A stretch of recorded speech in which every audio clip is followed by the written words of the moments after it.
চলো আজ তোমাদের কিছু গল্প বলি। হে এভরিওয়ান, আমি সহেলি। Again welcome back to my mini blog. আজ ছিল ফ্রাইডে, আর আজ সকালবেলায় উঠে আমি ফার্স্টেই আমার ব্রেকফাস্ট বানিয়ে নিলাম, বয়েল এগস, আর সাথে কিছু স্যালাড কেটে নিয়েছিলাম। তো আজকে লাঞ্চ টাঞ্চ রেডি করে আমার একটু বেরোনোর ছিল, কিছু গ্রসারি শপিং করতে। তো তাড়াতাড়ি করে লাঞ্চ টাঞ্চ সেরে আমি একটু রেডি হয়ে নিলাম। সো যাই হোক, আজকে আমি আমার সাজ নিয়ে কিছু কথা বলি। হ্যাঁ, আমি ছোট থেকেই সেজে গুজে থাকতে খুব পছন্দ করি, আর আমি বাড়িতেও নিজেকে একদম পরিপাটি করে রাখতে ভালোবাসি, আর বাইরেও অবভিয়াসলি আমি সেজে গুজেই যাই। বাট যেখানে যেটুকু দরকার আমি সেটুকুই সেজে যাই, না বেশি না কম। বিকজ সাজগোজটা শুধু শখের জন্য না, সাজগোজটা কিন্তু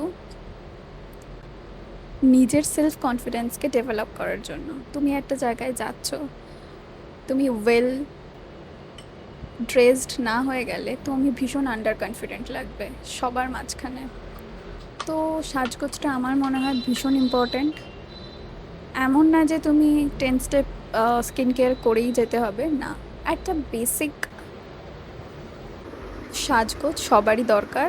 আর তাতে শুধু সেলফ কনফিডেন্স বাড়ে না, তাতে তোমার মনও ভালো থাকবে, তুমি খুব পজিটিভ থাকবে।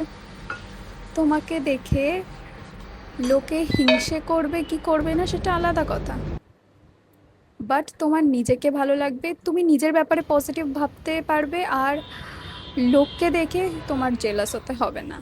কেননা তুমি নিজেকে খুব সুন্দরভাবে মেনটেন করে রেখেছো, এটা তোমার ক্রেডিট, অন্য কাউর না। তো আমার মনে হয় সাজগোজটা পার্সোনাল ম্যাটার। আমি বলছি না যে যারা সেজে গুজে যায় না তারা আন্ডার কনফিডেন্ট থাকে বা কিছু, বাট আমার মনে হয় এটা নিজস্ব একটা ব্যাপার।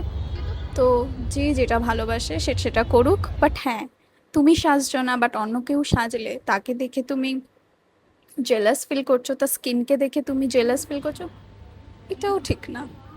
পজিটিভ থাকো আর সবাইকে পজিটিভ রাখো। আজ এই পর্যন্তই, আবার দেখা হবে অন্য কোনো একটি ব্লগে। বাই।